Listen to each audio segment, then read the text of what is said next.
Very welcome to Let's Talk Dairy. Myself, John Douglas. I'm on the hot seat this week. James has he's gone away for a week, so don't worry. I don't think he's done a riding Tubridy on us just yet. I think we'll see his face again next week. All right, so bear with us. And I just have to say that my electricity is after going where I am, so I'm hotspotting my phone. So I might have to turn off my camera just to make sure that I'm coming to you live and not 2 days behind. All right, so I'm joined this week by special guest Lorcan Dooley.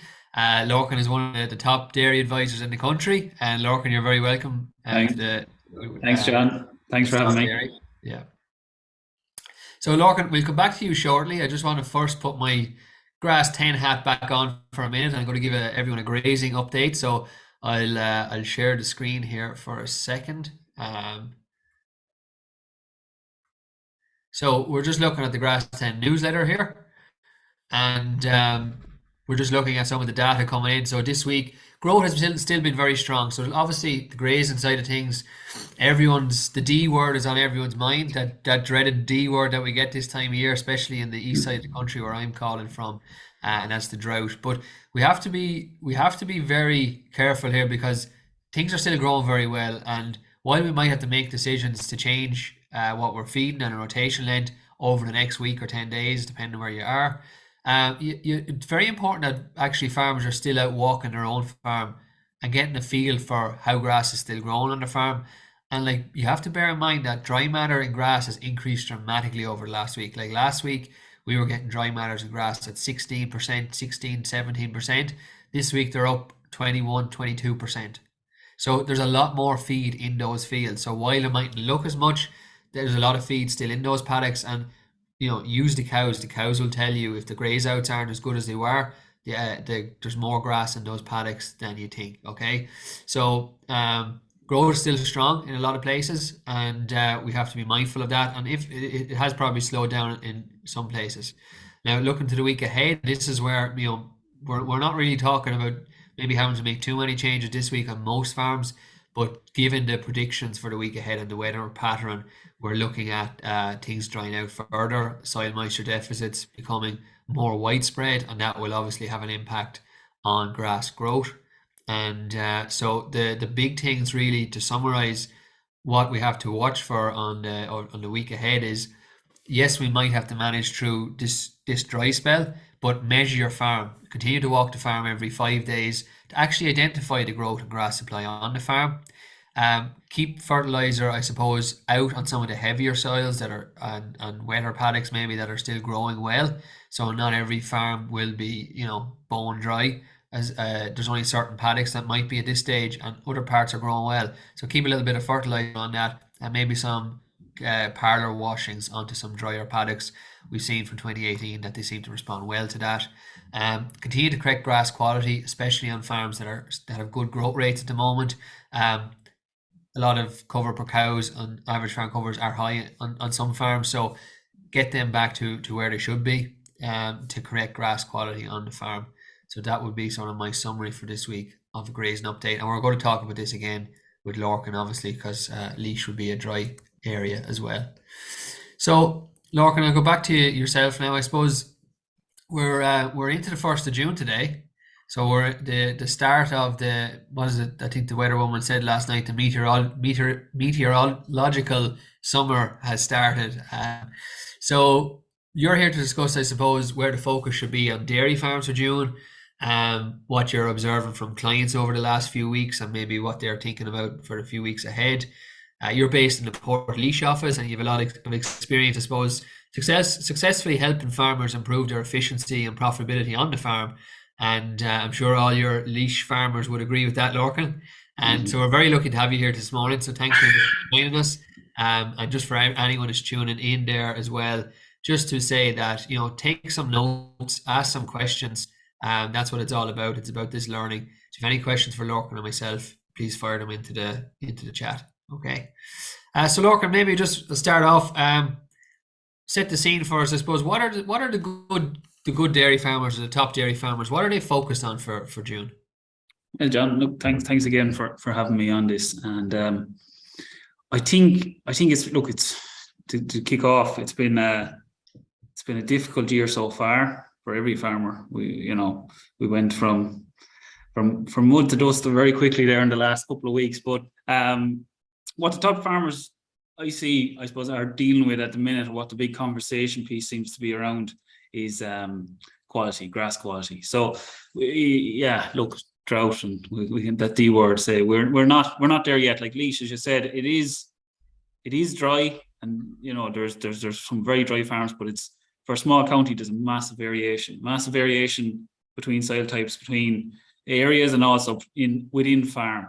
So we can have some very heavy ground and some very dry ground next to it. There's no set farm as such. And I think, farmers, what they're doing now is they're trying to get cows on that 1400 cover.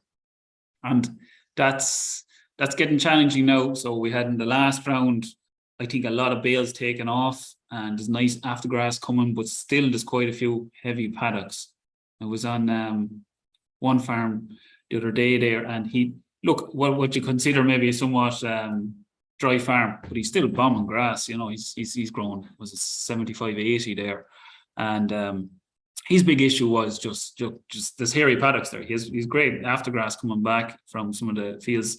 He took off bales, but other paddocks there's issues. So what he's going to try to do there, he's aware, look, there's going to be a slowdown with the way the weather's predicted and everything, but he's trying to correct it, because he's very, very focused this year. The key for him is to get into those 1400 covers and try and make a bit of saving around the amount of feed that he's feeding the cows, around the meal. So he's doing a small bit of pre-mowing. He's picked three paddocks that he's going to pre-mow this round, and he's stopping at that. So the temptation there is to go and start pre-mowing every paddock for this whole round, but he's kind of aware there that we don't want to really cut back. You are going to hit growth rates, regrowths, if you're in the pre-mowing. So he's just picking a few to try fix, and he's hopeful next round or two that, be it if we get a drought, sure, it's not an issue, he'll clean out paddocks anyway. But he hoping he'll get a chance to take out some bales with a bit of after grass coming back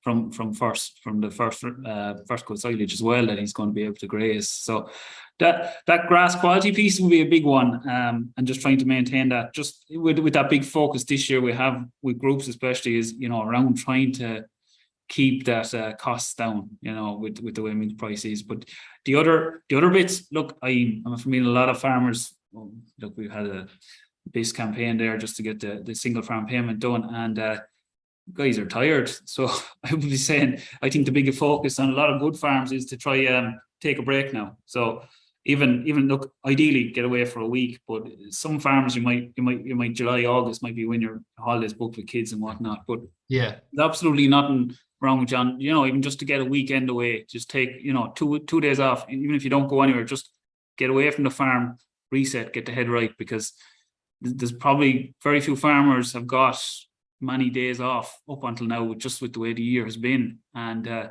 think that's really important.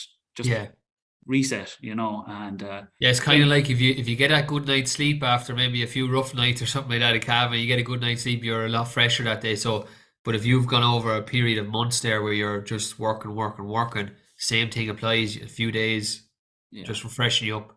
Yeah, it's amazing, because even now, like, we're at the stage where we're talking about milk recording again, and just talking to different guys that they might have their milk recording earlier in the year done, but they look and they'd say, right, so there's the top 5 cows for cell count. I need to cut these or fix these, solve this problem, and then that's it. But there's a mountain of paperwork, paper there, reports there that we can look at. And I think if you can take a bit of a break now, get your milk recording done, you come back fresher, and you can kind of stick the head up there and start thinking long term for your farm, and start looking at these reports and getting really valuable information off them. And I know Don Crowley has a fantastic bit on this, just going through what kind of bits you can get out of those reports. But so what would be the few key bits for look for in these reports, Lorcan?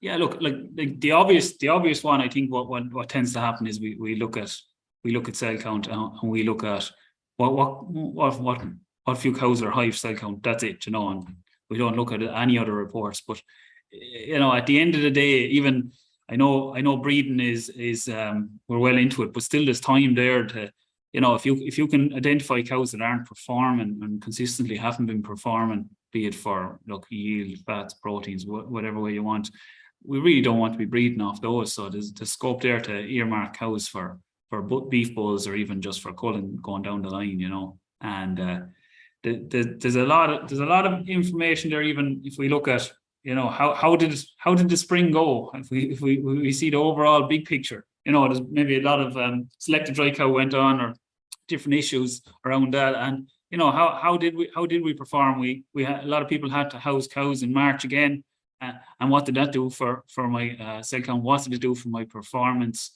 And what lessons can I learn from that? So it's kind of there's a bit of reflection on the spring, I suppose. That there might be time to have a bit of that reflection on the spring as to how it went.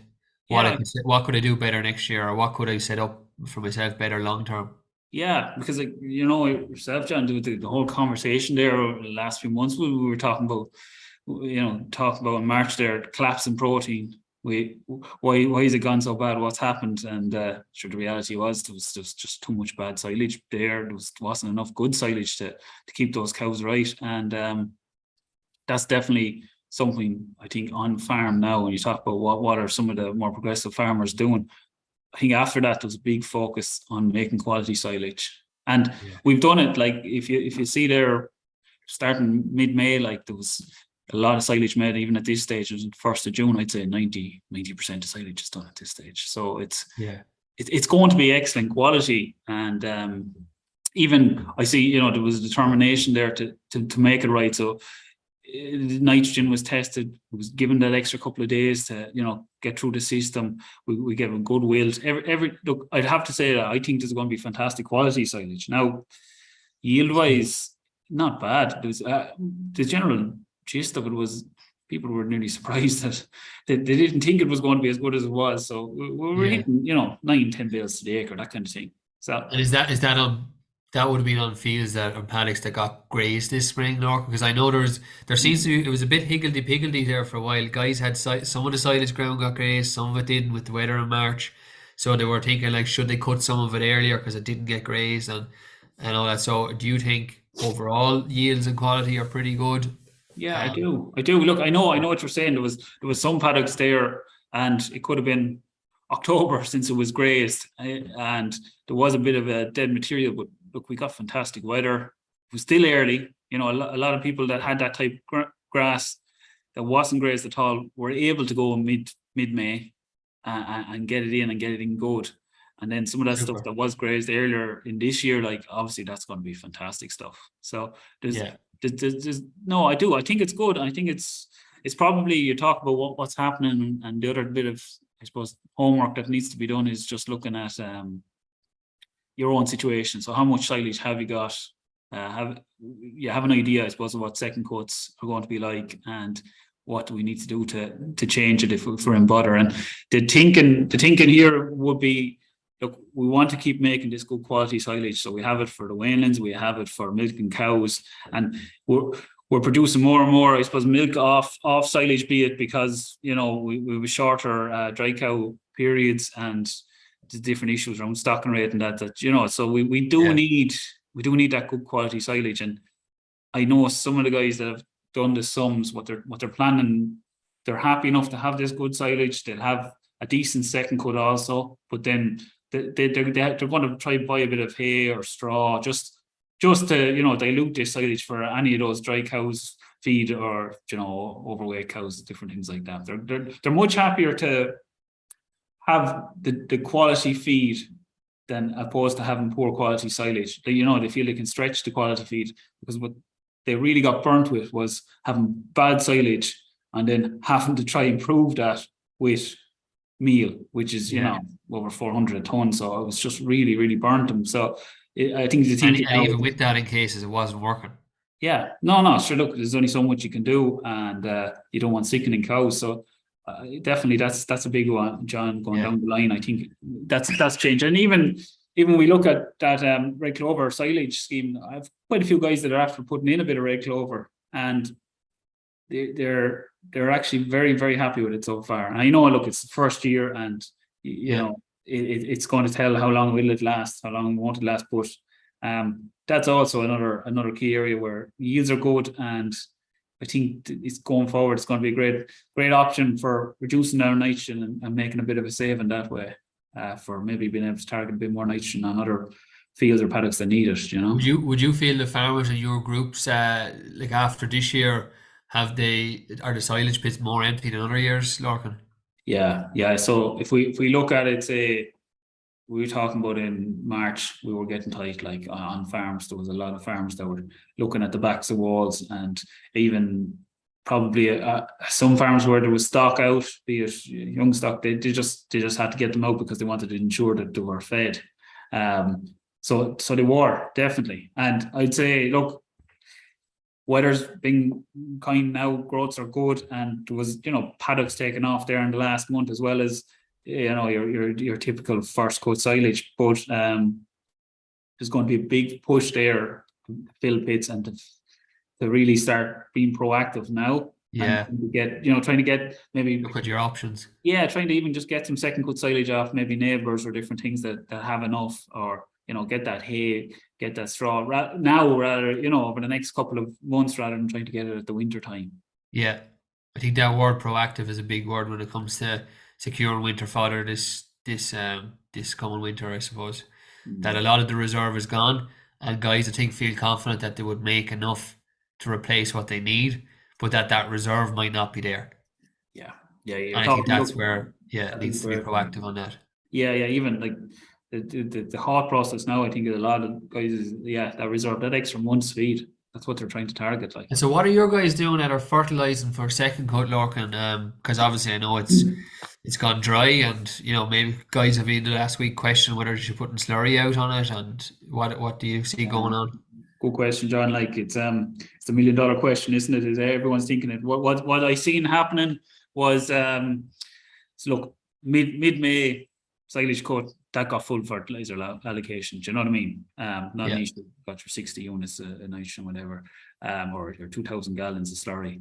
At this stage, what's happening really is, like, even fields that were cut a week ago, we can see they're still greening up. So there's growth there. Yeah, exactly. We want to take advantage of that growth. So on the drier farms, or the drier fields, let's just say fields rather than farms, the drier fields, what they're doing, they're going down the route of split application. So they're going with half it now. We'll see how the weather pans out, and then they're going to top it up again. And look, I think it's a nice option. It's safe. It's a bit of a nuisance, obviously, having to go twice, but it's a bit more of a nuisance if we get into a serious drought and you have all your fertilizer gone out, and you end up having to zero graze in some of it, or graze some of it. So I think it's the safest bet, just to go with that split application. I think it can work quite well. Very good. But like, I wouldn't, for a lot of farms, there's really good growth still there. I wouldn't be afraid of putting out fertilizer still. That's my attitude anyway. No, and and that's, we might come back to that just in a second. Just on you touched on breeding there. I just want to go back to it for a sec. For guys, like, what if you any farmers there, maybe with no cows bred yet, what things can they do maybe to get the 100% of your cows and calf, or try their best to do that? Yeah. So like, it's I suppose we're getting to that stage now where there is those problem cows, and look, ideally, I suppose we would have loved to pick them up closer to, pre-breeding. Would have maybe either done a pre-breeding scan or gone at maybe pre-breeding heat detection and tried to pick them up that bit earlier. But look, there's still time. I think the easiest thing really is just to be it that 5-10% that haven't been bred yet, haven't seen anything. Just get the vet, get them scanned, whatever. You know what I mean, John? Just you keep it simple, but you do need it, and it comes back to that proactive thing. You need to do something. You can't. I think it's a waste to let them fall through the system. But overall, I think breeding has gone very well. Just talking to different farmers there, and the submission rates were good. And like, everyone's afraid to say it, but conception rates seem to be, there's not a big number of repeats there on the ground. They don't see an awful lot of repeats, and even where a lot of people have switched to using a good bit more sex semen and different things, they seem happy. Like, I'm not hearing the horror stories that you'd often hear around it. I think that there's a bit more awareness about how to use it properly, and even with heifers and sink problems and stuff. I think it's actually it's so far so good. Look, I know cows. Great to hear, yeah. Yeah, they haven't been stressed, and I just seen it there on the weather. We're talking about 25 degrees and different things, but maybe we'll start to come into a bit more stressful period. But we're more aware now of these high heats, and make sure they have shade. Yeah, there's been a lot of work done on like even getting water pipes and stuff upgraded to make sure cows have good access to water, and that the flow is there if there's a big demand for water and stuff like that. Yeah, and it's still, nights are cool and stuff, and it gives cows a chance to cool off. And the only thing I suppose maybe to keep an eye out is just your bull. Like there's quite a few people would have maybe bulls out at this stage, and just that he's still doing the business while this kind of heat. He can get stressed in this kind of heat when he has a good number of cows to look after. So some people will go down the road of just maybe going back with a bit of AI for those hot days. Just to avoid that lull and keep it going. Yeah, exactly. I think it's no harm. Now I actually have a couple of guys this year. Now we had a meeting there, and what they've done, they've gone down the route of heat detection aids. So they're using collars and boluses for the first time, and this is going forward going to be more and more popular with future TAMS grants and just improved technology. And I would have to say that the feedback from them, they're very happy with it. They would have said that, look, they haven't found so far any big difference in actually picking up the cows, but the big benefit they find is actually just reduced workload. At a busy time of the year, they just didn't have to go tail painting, they didn't have to go observing heats or anything like that. So that's kind of just the feedback around those aids. And I also, which I thought was interesting, we had one farmer we were at a group meeting, and he was in his third year now with the collars, and he just said that two of the farmers were talking about going full AI for this year, and he was just making the point that he went full AI. The first year he went full AI, he thought, look, he got fantastic kind of response from the collars, because he was later in the year he was picking up those cows that were going to be hard to pick up because there wasn't a whole lot of activity. But he also said that he found that there was a few cows that they got AI a couple of times, but they didn't go in calf. He had a slightly higher empty rate, and what he put it down to was that when you look back at his records, those particular cows always went in calf to the bull. So there can be some cows for that first year, if you are going full AI, maybe just to be aware that there can be maybe a slightly higher empty rate, because there'll be a few cows that'll have to fall out of the system that might just not work for AI. I just thought it was interesting just to make that point, that to be aware of that for your own farm, maybe just that you maybe have enough. And again, that comes back to monitoring and looking through your reports there and knowing what to look for and that sort of stuff as well. Yeah, I think so. Yeah, it's just it's just something to keep in mind. And then I suppose the big talk now is around this new genomic program, John. So like it's only been announced and the details aren't there yet, but we have some people are already in a genomic, to genomically testing all their stock, but it looks like they're going to be putting some funding towards testing all the cows, and I think that's going to have massive uptake. I think guys are really going to be keen on getting involved with that. And great to hear. Yeah, it will be great. Look, the big feedback we get from anyone that starts genomically testing is the number of sires they got wrong with cows. They're always surprised what cows are of. It's a bit of a mix up there, and there's a big benefit there from just even an inbreeding point of view. But the other area I think that's going to get more and more popular is like a lot of farmers now are using more beef straws, AI, high genetic dairy, DBI, dairy beef bulls that have really good, carcass values, be it 15 kilos plus. So look, we have these farmers that, are using good straws now, and they want to, I suppose, get that premium payment. And I think for anyone buying calves, if you're buying a genomically tested calf, the bull, it's an AI calf. I'd say going forward, John, there's going to be more and more guys buying, looking at the paper figures more so than even just the calf themselves. And I think this is something that you can give a bit more assurance to a buyer if you haven't genomically tested. So I think that's going to be a massive uptake on that. Okay. I think it'll be good now. So I just want to go back. There's a couple of questions in, Lorcan, and we can answer them together, but I'll just shout them out here. So Yeah. Adrian has asked there, my farm is facing into drought. Grass is under stress and quality is falling, like what you were talking about the grass quality earlier. He says, I've no option but to graze heavy covers. How much should I be feeding at this point to feed the cows adequately? So that's sort of one part of the question. If you have to graze some heavier covers, like maybe somewhere between 1,600 2,000, because you're running maybe out of grass and you can't take those paddocks out. How much should we be feeding with that? What would you say has been the best response Yeah, look, over the last 2 years? it's a good question. It's like how long is a piece of string, and there's a lot of caveats there about what your stock, what type cow you have, what they're doing yield wise and everything. But I suppose the key message there, which I was trying to push with, say, my groups, was that if we have quality grass, so John, as you were saying, your 1400s, there's fantastic scope there to reduce meal, go back to your maybe 2 kilos, 2-3 kilos, depending on the cow, say. Yeah. Now, if you're hitting your 1800s, the reality is like you could be talking about three or 4 kilos. If you have the right cow, You get the same output. You get the same Replace output. the grass quality. You get the same basically. response, Yeah.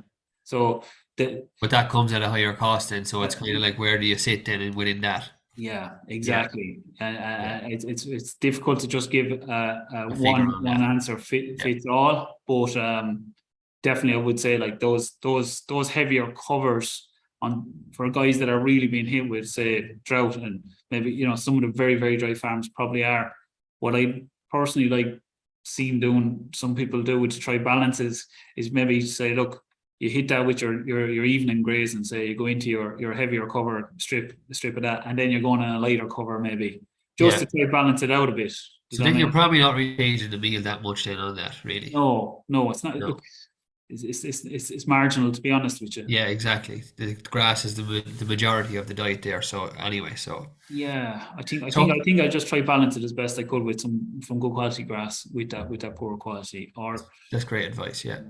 And what would you say now? So for guys, this farmer again is trying out, and I'm going to ask the questions because we're going to talk about this anyway. But so for where farm covers maybe have dropped, and we actually need to slow down and reduce demand, and maybe obviously there's good things we can move if there's heifers on the block or other stock on the block, try and get them off. We can bring back in some ground that was maybe closed off for silage for grazing.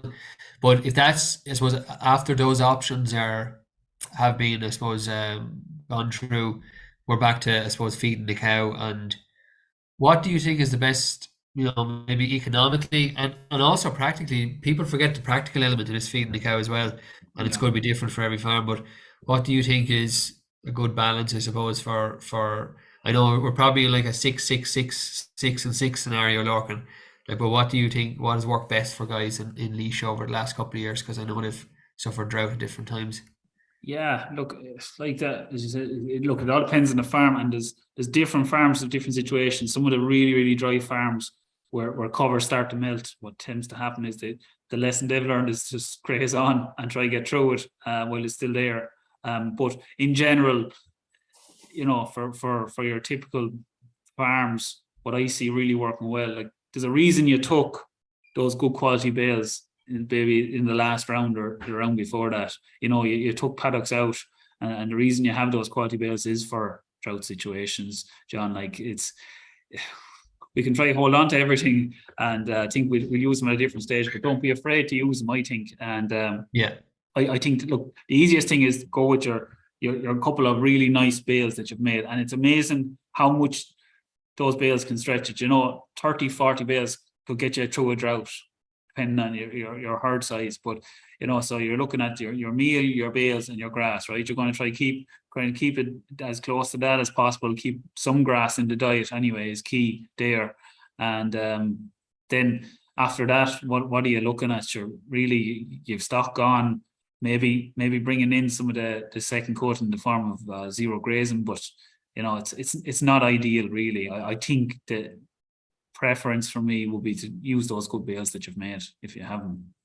Super, that's good advice. So, look, there's a couple of things, I suppose, if for farms that are drying out a bit, we are looking at, we need to hold rotation length probably 20 to 25 days, and so that means basically you split your farm up into to maybe 4% of your farm every day, that would be a 25-day rotation. So if you've very simple maths, if you've 100 acres, you graze 4 a day and you go through the farm that way. We are trying to hold that farm cover above 500, and that's why it's so key to actually walk your farm to know that that's where it is, or that's if it's dropped below that, you really need to probably go a little bit harder. But I don't think anyone's in that situation yet. We're talking probably a little bit about what we should be doing next week, probably Lorcan more than this week, because this week is still okay. We don't want to jump the gun on this, because what we do end up is with a lot of like heavy covers everywhere then if we react too early, and that just leads to grass quality issues all over the farm. Yeah, look, the fear there, and just the question, like the fear is that you're afraid of a drought in 2 weeks' time, so you're going to stay grazing heavy covers now. Yeah, And you're just getting yourself bogged down, and then you there's get a to the lot of stage labor where involved in that, you getting that know, back right. yeah. So I think to be honest, I as you said, you have to walk it, because just in leash now, I'm going to use the leash as example.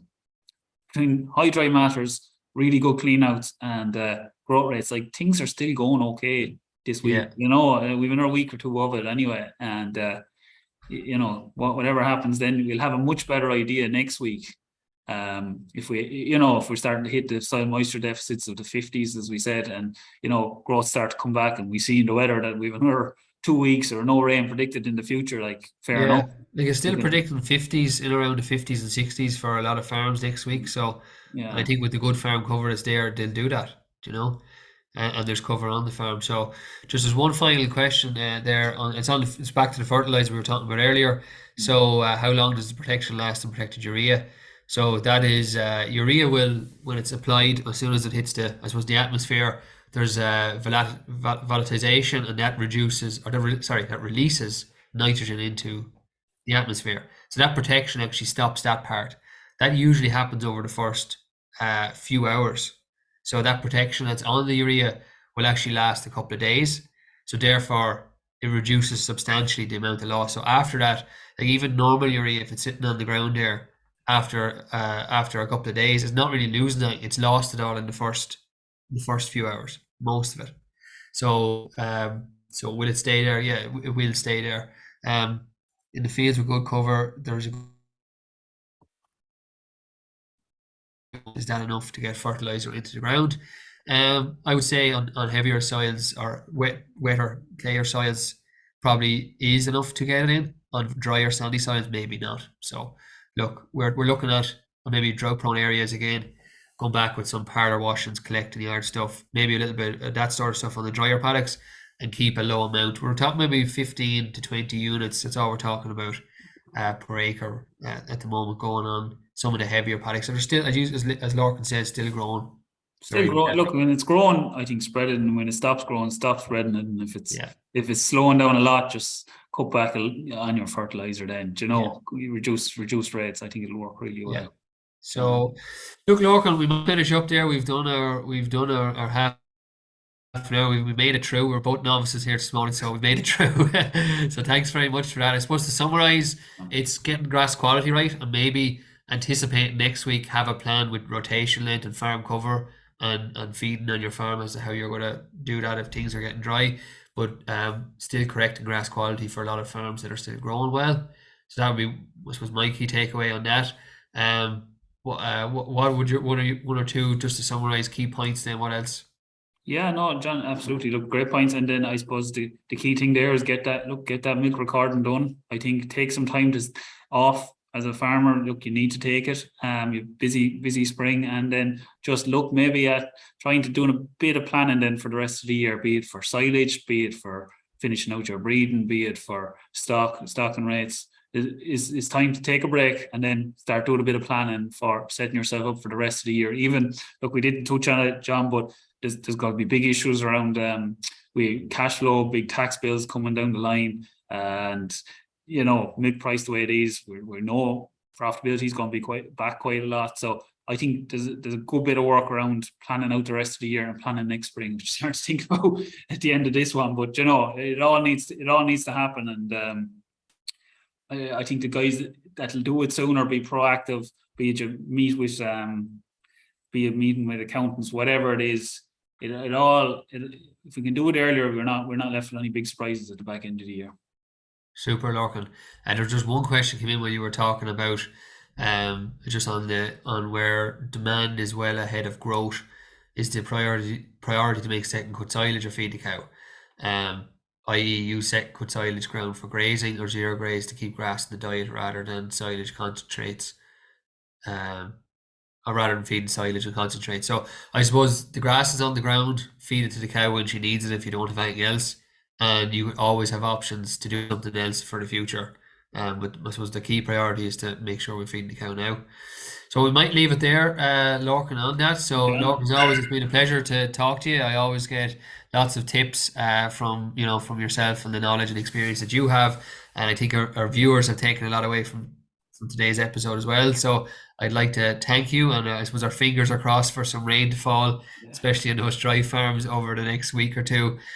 So join in again when James will be back next week on Let's Talk Dairy, and have a good June bank holiday weekend.